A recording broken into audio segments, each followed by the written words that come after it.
Fechamos agora as características desejáveis de um cabo Profibus DP. Elas são: área condutora 0,34 mm², impedância de 35 a 165 ohms, sendo nominal de 150 ohms nas frequências de 3 a 20 MHz, capacitância menor do que 30 picofarad por metro, resistência de loop menor que 110 ohms por quilômetro. Para o cabo tipo A maior distância é 1.200 metros. Lembrando ainda que não é recomendado usar cabos com características diferentes, isto é, se misturar cabos, pois cria pontos de mudança de impedância chamados splice, que geram deformações e oscilações no sinal de comunicação. Cabos com capacitância alta alteram ainda a forma de onda, afetando tempos de subida e descida e causando desbalanceamento e jitter, que é o erro de fase, afetando o tempo de bit. Quando falamos 110 ohms por quilômetro, é a resistência dos condutores A e B, isto é, ida e volta. Em relação à temperatura, existem alguns pontos que merecem comentários. Precisamos analisar as temperaturas suportadas pelos cabos, já que a resistência do cabo é dependente da temperatura, ou seja, aumenta com o aumento da temperatura. Normalmente, os cabos Profibus suportam de 60 a 75 graus Celsius. Caso a temperatura esteja mais alta, pode comprometer a isolação do cabo, pode alterar a resistência e pode gerar intermitências na comunicação. Certamente, existem alguns cabos que suportam 85 graus. Além disso, à medida que a temperatura aumenta, a distância entre os condutores e, portanto, a capacitância mútua diminui e, consequentemente, a capacitância do cabo pode fornecer ruído por indução. Isto vale para Profibus DP e Profibus PA. Flexão, alongamento, torções, esmagamentos durante o processo de instalação do cabo Profibus podem forçar os condutores ou mesmo alterar suas seções transversais. Isso perturba o eixo comum dos condutores e blindagem e mostra-se como uma mudança na impedância no ponto de estresse do cabo.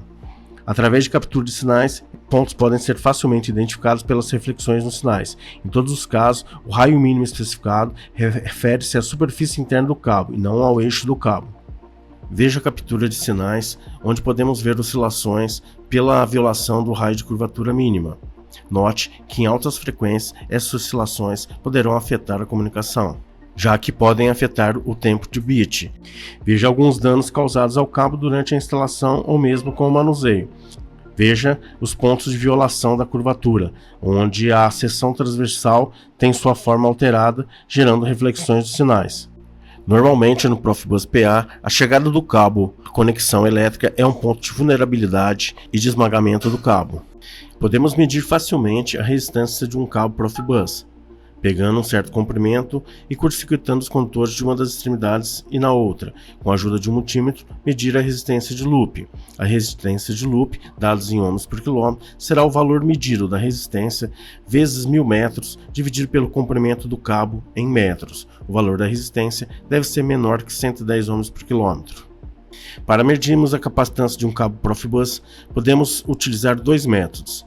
O mais rápido e mais simples, um capacímetro digital e 100 metros de comprimento de cabo.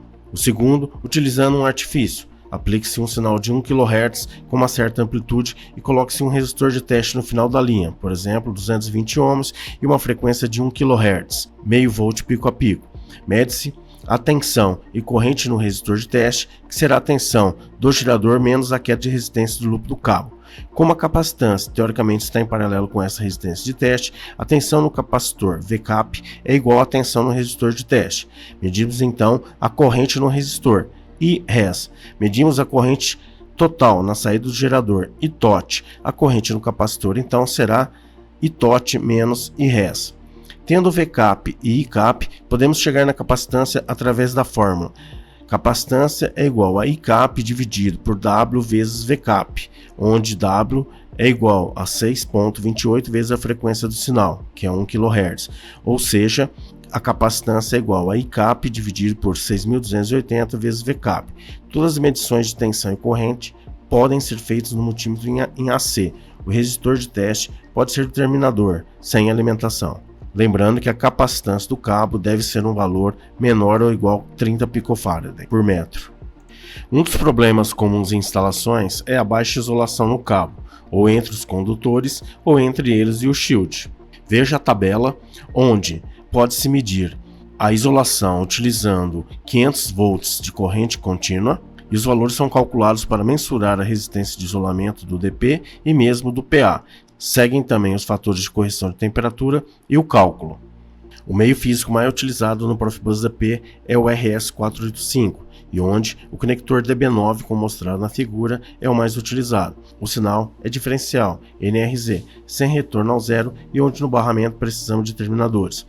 O terminador é uma impedância que se acrescenta na rede Profibus com a função de casar a sua impedância. O terminador elimina erros de comunicação por distorções de sinais. Vale a pena ainda lembrar que, se não colocarmos o terminador, o cabeamento funciona como uma antena, facilitando a distorção de sinais e aumentando a susceptibilidade a ruídos. Tanto a rede Profibus DP quanto a rede Profibus PA exigem os terminadores.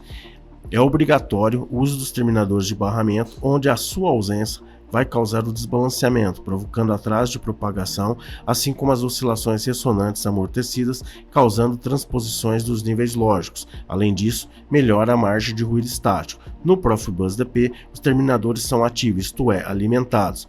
Veja a figura. Além disso, quando em idle, ou seja, sem atividade na linha, fixa uma tensão DC de 1.1 volts DC, e sobre a qual excursionará o sinal Profibus DP. O sinal positivo vai no pino 3 e o negativo no pino 8. O pino positivo é o vermelho e o verde o negativo. Uma forma para guardarmos, isso é, o uso da palavra pão em inglês, que é bread, e assim associarmos B ao vermelho, red. Vale lembrar que um dos maiores problemas em instalações com a tecnologia Profibus DP ou mesmo PA é o indevido posicionamento e conexão dos terminadores. Veja exemplo do sinal diferencial Profibus. Aqui, o passo a passo para a perfeita montagem do conector DB9, onde a decapagem deve ser adequada, assim como o contato do shield com a chapa metálica para garantir o potencial de terra. A decapagem em excesso pode deixar os condutores expostos a ruídos, e no caso do shield, pode não garantir o perfeito aterramento. Além disso, deve-se evitar que, ao decapar, se morda o condutor, que com a vibração ele possa se romper. Vale comentar que 90% dos problemas de campo são devido às condições de instalações, e boa parte delas no conector DB9. Veja nesse slide a condição onde o cabo deve sair de uma estação e ir a outra. Note o excesso de decapagem. O excesso de decapagem deixa os condutores desprotegidos contra a proteção eletromagnética. No mercado, existem vários fabricantes de conectores e mesmo outras opções, como a M12, e em todas elas a montagem com qualidade é fundamental. É muito comum ainda ver a conexão com bornes, e onde é recomendada a minimização da decapagem. Veja que os condutores ficam expostos e susceptíveis à emissão eletromagnética. Neste caso, a conexão com o conector M12, que é muito robusto, porém seu custo é maior. Veja dois exemplos de montagem indevida, onde a conexão fica tensionada e o conector torto, podendo não garantir o contato adequado na estação, e no outro caso, o shield fora da área de contato com a chapa metálica de aterramento. Dessa forma, não garante o equipotencial. Uma característica importante na questão do cabo Profibus é a capacitância. Lembre-se que cabos com capacitâncias maiores podem deformar as bordas e formas do sinal de comunicação com a taxa de comunicação, e a comunicação intermitente pode prevalecer. Cabos onde a resistência de loop é muito alta e a capacitância for menor que 30 pF por metro podem ser utilizados, mas cuidado com a atenuação do sinal devem ser observados. Para o cabo tipo A maior distância é 1900 metros. Todo cabo comporta-se como uma linha de transmissão, com resistência, capacitância e indutância. Veja na figura como a alteração da borda e o efeito capacitivo prevalece sobre o sinal. Nesse slide, veja o sinal Profibus DP de acordo com o padrão, e na parte inferior o sinal com efeito capacitivo, que pode causar desbalanceamento do sinal e ainda erro de jitter. O erro de jitter é o erro de bit, e que veremos posteriormente como medir e avaliá-lo.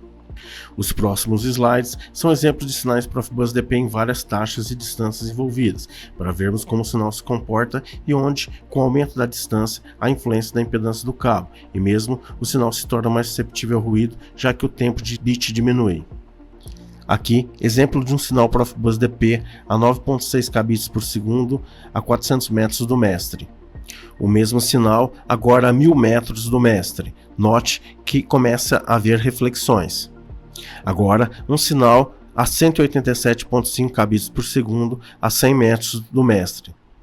O mesmo sinal agora a 200 metros do mestre. Note as reflexões. Agora 400 metros, onde o efeito por reflexões é mais nítido.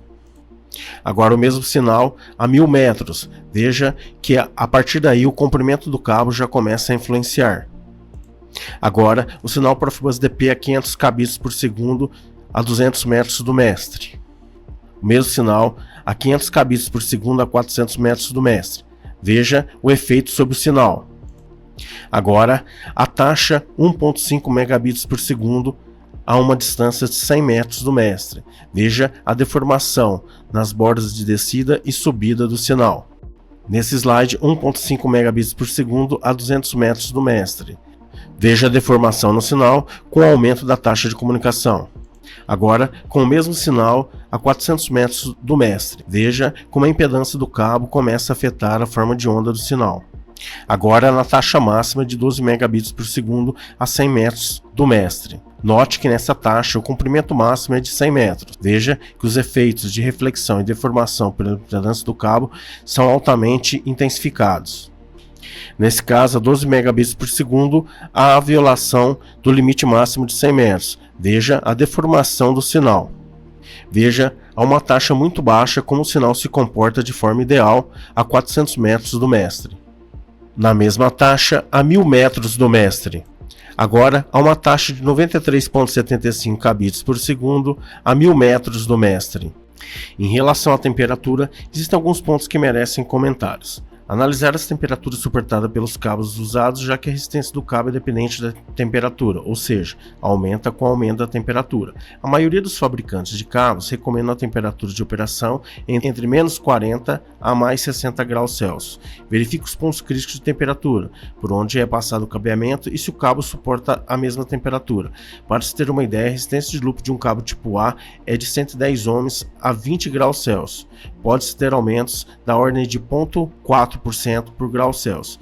À medida que a temperatura aumenta, a distância entre os condutores e, portanto, a capacitância mútua diminui e, consequentemente, a capacitância do cabo também diminui e pode favorecer o ruído por condução. Isso também é válido para o cabo Profibus PA. Um dos maiores problemas são os acoplamentos entre os cabos em que os sinais de comunicação sofrem com a AMI, interferência eletromagnética. Existem algumas regras que devem ser seguidas em termos de cabeamento e a separação entre os cabos, quer sejam de sinais ou de potência. Deve-se preferencialmente utilizar bandejamentos ou calhas metálicas. Nunca passe o cabo Profibus ao lado de linhas de alta potência. A indução é uma fonte de ruído que afetará o sinal de comunicação. Cruze sempre em 90 graus. Observe distâncias conforme a tabela do próximo slide. Vale ainda um comentário que, em relação ao efeito da AMI, a intensidade de um sinal irradiado diminui com o quadrado da distância de sua fonte. Quando a distância da fonte dobra, a intensidade do campo eletromagnético decai a 1/4 dessa intensidade na distância original a partir da fonte. A convivência de equipamentos de diversas tecnologias diferentes, somada à inadequação das instalações, facilita a emissão de energia eletromagnética, chamada EMI, e com isso é comum que se tenha problemas de compatibilidade eletromagnética. A topologia e a distribuição do cabeamento são fatores que devem ser considerados para a proteção da interferência eletromagnética. Em geral, quanto maior a distância entre os cabos e quanto menor o comprimento do cabo Profibus que corre paralelamente a outros cabos, menor o risco de interferência por crosstalk. Da física, sabemos que uma corrente elétrica gera um campo elétrico. O inverso também é verdadeiro de acordo com a lei de Faraday. Um campo magnético variável gera uma corrente elétrica que, por sua vez, gera um campo contrário ao que lhe deu origem. Esse efeito é responsável pelas atenuações das interferências quando utilizadas canaletas de chapa de alumínio, mas ocorre com menor intensidade quando se utilizar canaletas de chapa de aço, pois são magnéticas. A grande vantagem da canaleta de alumínio é que essa tem uma alta imunidade às correntes de Foucault, devido à sua condutividade elétrica. Veja a figura onde se tem as distâncias mínimas necessárias entre o cabo Profibus e o cabo de outras naturezas que podem gerar a indução. Na prática, um sinal sofre influência do próprio circuito, de distorções, ruídos de impulso, atenuações do meio físico, interferências e mudanças de fase, chamadas jitter, etc. O efeito de ruídos podem ser minimizados com técnicas adequadas de projeto, instalação, destruição de cabos, aterramento e blindagem. Aterramentos inadequados podem ser fontes potenciais indesejados e perigosos e que podem comprometer a operação efetiva de um equipamento ou do próprio funcionamento do sistema. Aqui, outra forma de vermos a distância e segregação entre o cabo Profibus e cabos de outras naturezas. Verifique os cruzamentos entre os cabos e também os raios de curvatura, que devem estar sempre de acordo com o recomendado pelo fabricante do cabo. O cruzamento deve ser sempre feito em ângulo de 90 graus, para que os efeitos de indução possam ser minimizados. O grau de interferência em cabos vai depender de uma série de fatores, como o projeto, construção e característica dos mesmos, bem como de sua interação com outros elementos da rede Profibus DP, tais como conectores, equipamentos, terminais, outros cabos, blindagem, etc., além de certos parâmetros do sistema e propriedades do ambiente. Há uma variedade de fatores que limitam o desempenho de transmissão de sinais digitais associados aos cabos, que devem ser considerados no projeto e utilização desses, tais como atenuação, ruído, que pode ser basicamente de 4 tipos: ruído diferencial, longitudinal e impulso, assim como diafonia ou crosstalk, distorções por atraso de propagação e jitter. Nesse slide, o grau de interferência em um sinal original até o sinal final. Veja que temos ruído do circuito, distorções, ruído impacto, atenuação, interferências e jitter de fase. Veja que as reflexões afetam mais o tempo de bit em altas taxas e, com isso, facilitam a intermitência por erro de interpretação do bit ou mesmo por jitter.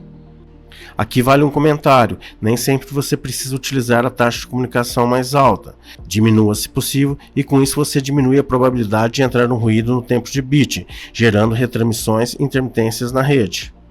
Veja exemplos de sinais com indução, onde não foi feita a segregação, ou seja, a separação entre cabos de tecnologia digital Profibus com os cabos de alta potência. No RS485 temos 2 canais independentes conhecidos como A e B, que transmitem níveis de tensão iguais, porém com polaridades opostas. Por essa razão, é importante que a rede seja ligada com a polaridade correta. Embora os sinais sejam opostos, um não é o retorno do outro, isto é, não existe um loop de corrente. Cada sinal tem seu retorno pela terra ou por um terceiro condutor de retorno. Entretanto, o sinal deve ser lido pelo receptor de forma diferencial, sem referência ao terra ou ao condutor de retorno. Quanto ao aterramento nesse sistema de comunicação, esta é a grande vantagem do sinal diferencial. O sinal trafega com fase invertida nos condutores do cabo, enquanto o ruído trafega com a mesma fase. Nos terminais de entrada do amplificador diferencial do equipamento, o sinal de comunicação Profibus chega em modo diferencial e o ruído em modo comum, rejeitando-o. Sendo assim, todo o ruído que for induzido no cabo, em geral de origem eletromagnética, será em sua maioria rejeitado. Outra forma de vermos o grau de interferência no sinal diferencial RS485. Vejamos agora alguns cuidados ao lançar cabos. Cabos danificados, machucados, mordidos, com a capa de proteção danificada, etc., podem representar um grande risco. Eles, em contato físico, podem energizar partes e componentes, consequentemente produzir o risco de danos pessoais ou no funcionamento da planta. Esses sempre devem ser removidos e substituídos. Cabo em geral, em plantas ou fábricas, podem estar energizados com tensões e correntes elevadas. Lançar cabos Profibus DP em paralelo com tais cabos podem resultar em captação de interferência e, consequentemente, provocar erros na transmissão de dados. A interferência pode ser reduzida separando os cabos Profibus DP da fonte de interferência, também reduzindo ao mínimo o comprimento dos cabos que correm em paralelo com quaisquer outros cabos. Um ponto muito importante e que pode gerar interferências pela mudança física do cabo Profibus DP é quando se dobra o cabo ou se tem a curvatura além da permitida pelo fabricante. Isso forma splice. Deve-se evitar splice, que é qualquer parte da rede que tenha comprimento descontínuo de um meio condutor específico, por exemplo, remoção de blindagem, troca de diâmetro do fio, conexão a terminais nus, etc. Uma curvatura muito acentuada no cabo pode esmagá-lo, mudando a sua impedância e facilitando a ocorrência de reflexões, especialmente em altas velocidades de transmissão. Mantenha sempre o raio de curvatura mínimo permitido, pois exceder o limite mínimo da curvatura pode ocasionar danos ao cabo Profibus e alterar suas propriedades físicas e elétricas. O raio de curvatura mínimo pode ser encontrado nos manuais dos fabricantes de cabos.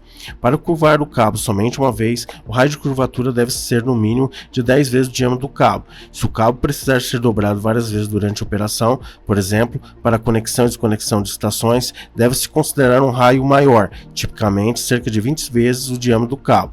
Durante sua instalação, o cabo Profibus pode ser submetido a forças de tração adicionais, e sendo assim, durante a montagem, deve-se manter um raio de curvatura maior do que aquele da posição final.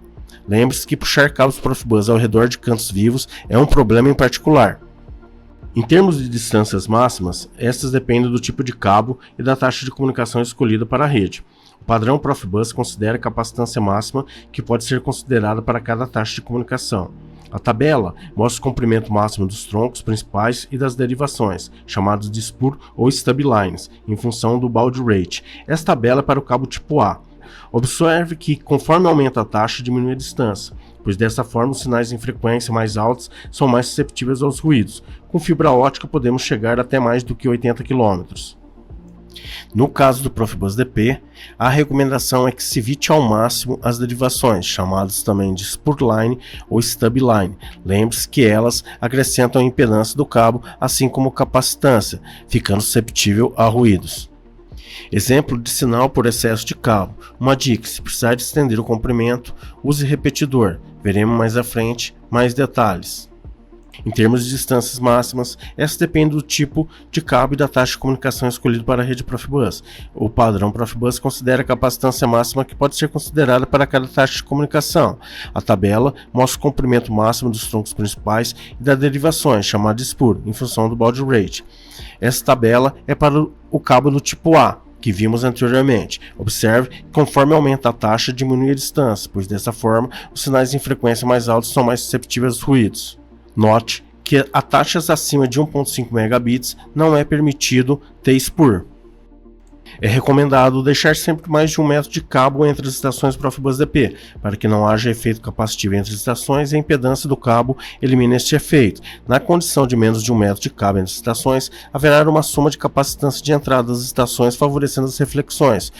A capacitância típica de um dispositivo Profibus DP conectado, conector drive RS405 componentes, é de 15 picofarad a 25 picofarad. Se um conector alternativo ao DB9 fêmea for utilizado, o fabricante deverá garantir que os níveis de reflexão não extrapolem os limites definidos por norma. Alguns fabricantes possuem indutores e resistores de forma a compensar a capacitância de entrada, e dessa forma pode-se ter menos de 1 metro entre as estações. Em termos de cabo, não existe nenhuma nomenclatura padrão, mas na prática tem que ser adotado condutores verde A, vermelho B para as linhas de dados, sendo o B positivo e o A negativo. É conveniente que se utilize as linhas A e B de forma continuada ao longo de todo o barramento, evitando-se as inversões.